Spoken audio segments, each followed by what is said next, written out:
Hello and welcome to The Discriminating Gamer, the board game review show whose high school basketball coach gave him a great piece of advice. He said, Cody, you miss 100% of the shots you don't take, and 92% of the shots you do take. What I'm trying to tell you is you're off the team. Ladies and gentlemen, today we're going to go ahead and take a look at Victory from Columbia Games.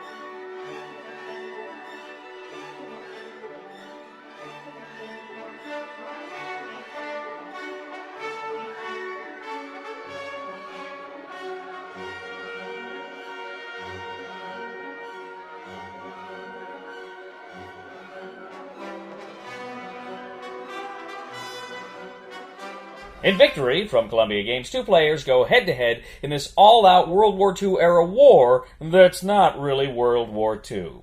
The game board consists of a series of maps, and you can go ahead and arrange these. There are 4 maps, I believe, in the base set. You can kind of arrange them, and the continents and the water are going to kind of meet wherever they fit onto the various maps you choose. And you can do kind of 2-map game or a 4-map game if you want a bigger playing experience.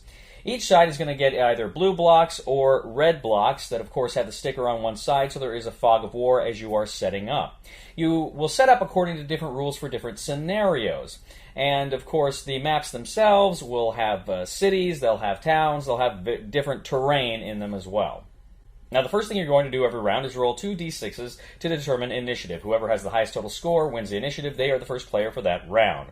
Now, essentially, the first player is going to move all of his units, and then the second player will move all of his units that he wants to move or that can move. You're going to have to obey, of course, certain movement rules. You can move, land units can move further along roads. You may have to stop when you get to certain places, and each hex does have stacking limits, and you will also have kind of hex side stacking limits, meaning how many units from one hex can attack into an adjacent hex, depending on the terrain. Now, during movement, of course, you're going to move some of your units into opposing players' hexes. When you move it in there, of course, you leave it, and that constitutes an attack.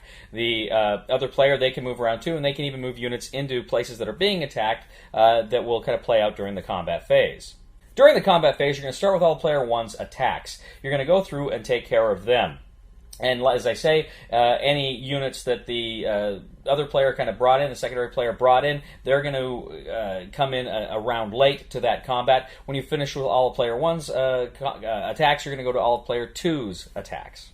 Combat occurs when both sides reveal their blocks. Now, each block has a certain number of steps, 1 to 4 steps. Some units only have 3 steps, some only have 2 steps. Essentially, this is the strength, how many die that unit is going to roll, but it's also its health value. You can lower and raise your steps to indicate your lowering or raising of your health value. Now, you have 3 different types of units here. You have air units, you have land units, and you have sea units. Now, if 2 units of the same type are attacking each other, essentially you're just going to look up in the corner and see what letter is represented there. That letter then, whichever comes first, is going to be the first attacker. And you go back and forth depending on what the letters are between the attacker and defender, so it's not always clear who's going to be going first and who's going to be going second in a battle, or third or fourth for that matter, until you actually reveal your blocks. Now, some units, like air units or naval units, they're going to have to declare what they're firing on. Are they firing on other air units? Are they firing on naval units? Are they firing on ground units? And then you can only attack units of that class. Now, whenever you take hits in this game, you have to take a hit on the most powerful unit. So depending on whatever you've got, if something's a 4 and everything else is 2s or 3s, you have to take it on that 4.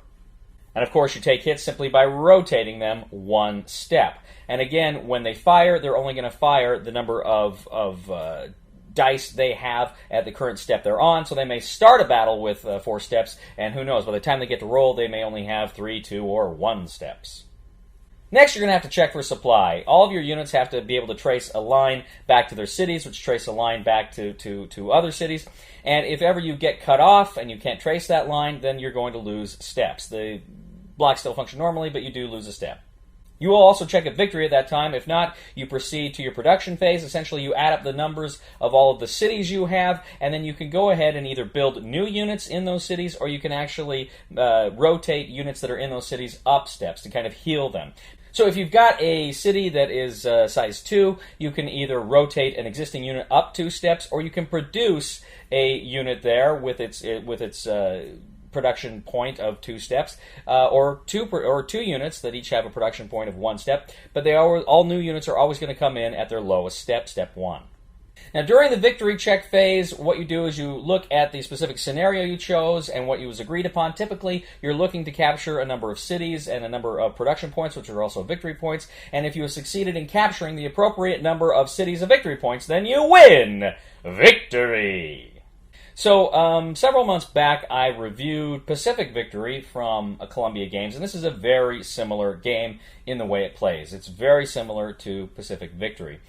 This is kind of an Axis and Allies type game, but there's a little more nuance here. Now, what's different here is in the core game, it's a pretty generic set. It's a pretty generic... What I mean by generic is it's not, strictly speaking, historical. It's not, Barbarossa or D-Day or something like that. Rather, it's a little more open. It's a little more of what they call a sandbox game for a war game. And you, as I say, you can construct your own maps here, and it's not strictly speaking a historical recreation, though it is, era-appropriate units. Now, there are expansions for this game, and you can play this multiplayer. You can play this with more than 2 players. There's expansions that you can get. There's more maps that you can get. There is also more factions. You can actually get like Soviet-specific factions or German-specific factions, American, etc., etc. You can get those specific factions to kind of expand your game. These, I believe, were all kind of came along with a Kickstarter. I believe they're still available. But you can go ahead and get those things to make this a much bigger game. Essentially, this is a World War II game you can customize. It's very customizable for how you play, and you can make longer games or shorter games depending on what you want to do here. Now, I like this system. I like this system a lot. I've reviewed Pacific Victory, which I enjoyed. I've reviewed some other games to this from Columbia, which are very similar. In fact, years ago, I want to say maybe 20 years ago, I had somebody actually give me a copy of this. I think they found it at a thrift store, but it was missing some pieces, so I never played it. But I think I still have it here. But I've never played it.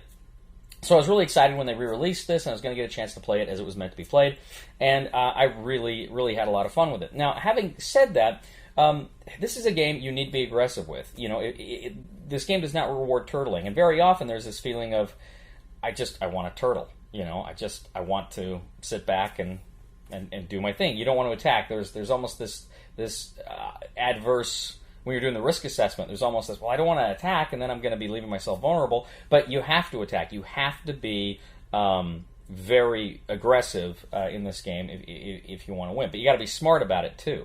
So there is some strategy there, and there is some decisions you have to make regarding your own risk assessment. This game is fun. I like it. I really enjoy the system of block war games that Columbia has created. I think generally they do a good job because I love, more than anything, the combat system here. I love that if you're attacking blocks and there's the fog of war, you don't know what they got, they don't know what you got, and you don't know if you're going to get those first critical shots in. Of course, you're dice rolling, so there's always that chance, but you want to bring as much firepower as you can, as soon as you can. And with a game like Axis and Allies, you can just eyeball that and calculate it, in your head. Here, you can't do that because you just don't know what they've got. Plus, you can't just bring in everything. You've got to be judicious because you got those hex side stacking limits. You can only bring in so much from so many sides. So there's questions of maneuver here. Generally, it's very good. I really enjoy Victory. I think it's a good, fun war game system that's not too complex, but it's not too light either. It kind of scratches a very real itch, and I think wargamers are really going to get a kick out of this, and I think people new to wargaming or interested in wargaming can get into this without too much trouble. So the recommendation for the discriminating gamer for Victory is buy it. Thank you once again for joining us today on The Discriminating Gamer. As always, we ask you to please leave a comment for us on YouTube, on Board Game Geek, on our Facebook page, or on thediscriminatinggamer.com. We ask you to please like us on Facebook, subscribe to us on YouTube, and follow us on Twitter. We are The Discriminating Gamer, and I gotta tell you, ladies and gentlemen, of course you know I am from Utah, and they recently had the big BYU, University of Utah football match. Guess who won? Nobody. Nobody wins when you watch college football. Please somebody help me on my feet again, and I don't know where I'm going, and I don't know where I've been. Please somebody help me on the solid ground. It's a long time, and I'll be dying. Once a year I wind up in the band. Then we get closer to the enemies and drive them to us, load a bunch of mines, and then get them to go through the mines. Who are you asking? Me?